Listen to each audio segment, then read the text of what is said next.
Hello and welcome to this week's episode of Wisdom in the Best Books and Films, where you can get bite-sized bits of wisdom from the best books and films. I'm Jake Bear, your host, and this week I'm going to go back to a fantasy series. This time it is going to be the Codex Alera series by Jim Butcher, and I'm going to specifically be quoting from Academ's Fury.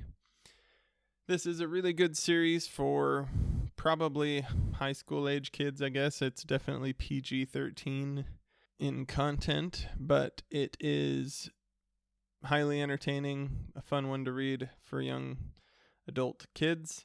And it was actually written as a bet, is what I heard, at least, that Jim Butcher was at some sort of a convention or something and had a friend say that there was no way that somebody could take bad ideas and turn them into good novels. And he said, give me any two bad ideas you want. I'll take two bad ideas and turn them into a good novel. And somebody told him to mix Pokemon with the Roman Legion, the Lost Roman Legion, and he took it and ran with it and wrote this Codex Alera series, which is a pretty fun read. So that's that. If you enjoy the show, please share it with friends and leave a review on Apple or Spotify. This week's episode is called Concern and Influence.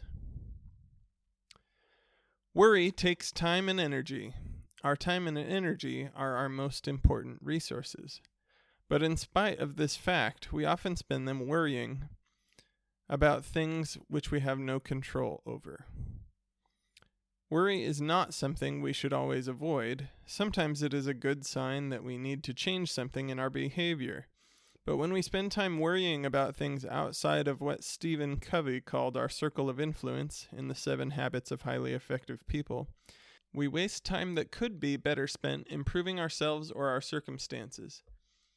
Many things we choose to worry about may eventually become things we can influence, but if we spend time worrying about what if I fail at such and such a task, or what if I mess up this relationship, we are likely to get those worries to materialize just by our worried lack of attention. The best sports players aren't worried about the potential of failure, nor are they focused on failures of the past. Instead, they visualize success, learn from past failures, practice making good decisions, and show up on game day ready to win.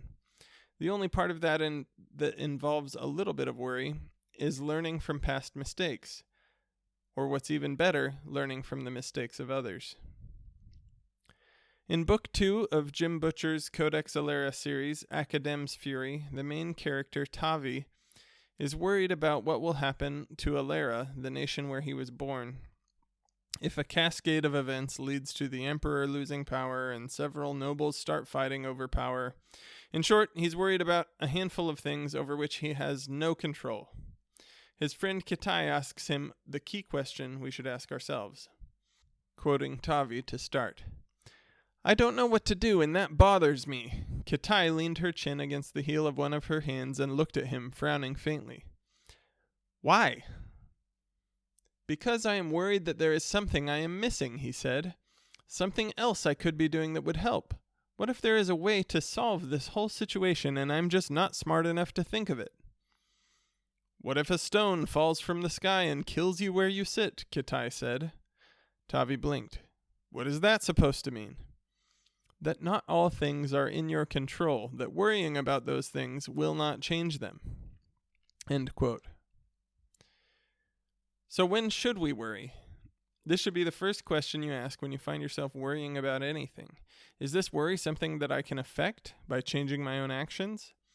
If not, then worrying about it will do nothing other than waste your time and energy, potentially making your relationships or work which you can affect suffer due to your bad mood or lack of attention.